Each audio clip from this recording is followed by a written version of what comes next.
بسم اللہ الرحمن الرحیم۔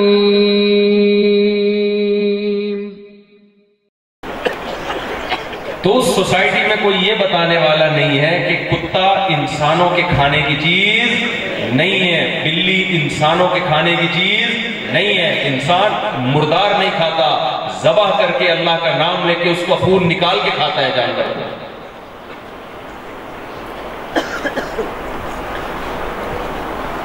طہارت کے احکام، طہارت آپ پوری دنیا میں سفر ہم تو کرتے ہیں نا، صفائی صفائی صفائی کی باتیں ہوتی ہیں۔ بیت الخلاء میں پانی ایسے شارٹ ہوا جیسے مارکیٹ سے شارٹ۔ بیت الخلاء میں پانی نہیں۔ ہم ایک دفعہ گئے، میں نے کہا پانی کی نہیں ہے یار، پانی نہیں۔ میں نے کہا شاید کوئی جدید ٹیکنالوجی ہے، کوئی بٹن دبتا ہوگا جہاں سے آٹومیٹکلی پانی آتا ہوگا۔ بہت تلاش کیا، انہوں نے کہا یہاں پانی نہیں ہوتا۔ وہ بھائی سب سے زیادہ ضرورت تو اس موقع پر پانی کی ہے یار۔ پانی وہاں جو ہم نے مسلمان دیکھے اپنے ساتھ لوٹے لے کے گھوم رہے ہوتے ہیں پورے ملک میں، لوٹے اپنے ساتھ۔ کیسے زندگی گزارتے ہو یار، کئی کئی مہینے بغیر پانی کے۔ ان سے بات کرو نا پانی کی تو پتہ ہے کیا شعر سناتے ہیں؟ پانی وانی کی بات کرتے ہو، دل جلانے کی بات کرتے ہو، 6 مہینے سے منہ نہیں دھویا تم نہانے کی بات کرتے ہو۔ بعض تو ایسے ہیں کہ ان کی بدبو اتنی مشہور ہے، اس لیے انہوں نے خوشبوؤں کی صنعت میں ترقی کی ہے۔ بدبو بہت آتی تھی ان کے جسموں سے۔ نہ زیر ناک بالوں کا صاف کا رواج، نہ کوئی بغلوں کے بالوں کا کو صاف کرنے کا رواج۔ ہمارے پیغمبر صلی اللہ علیہ وسلم نے ہمیں کیسی طہارت سکھائی ہے۔ یہ طہارت اس مارکیٹ سے کیا ہے؟ شارٹ ہے، آئے غسل نہیں کرتے، غسل جنابت جسے کہتے ہیں۔ تو اگر آپ کی سوسائٹی میں مولوی مارکیٹ سے شارٹ ہو گیا تو غسل جنابت بھی مارکیٹ سے شارٹ ہو گیا۔ طہارت کے حکام ختم، ماں باپ کے حقوق ختم، بیوی سے وفا ختم، عورت کا شوہر سے وفا ختم، اولاد میں وراثت جانے کا نظام ختم، شراب معاشرے میں عام ہو جائے گی۔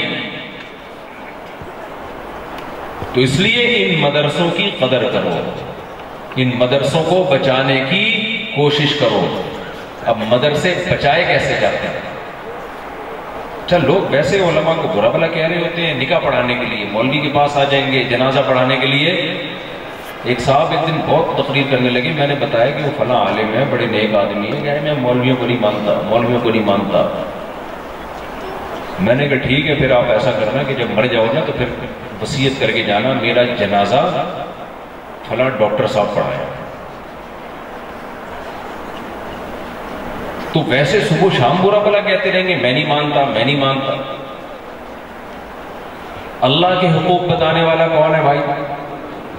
علماء ہیں۔ ہم نے علماء سے سنا، قرآن ہم سیکھتے ہیں تو خود سے تھوڑی آ جاتا ہے ہمیں، کس سے سیکھتے ہیں؟ علماء سے۔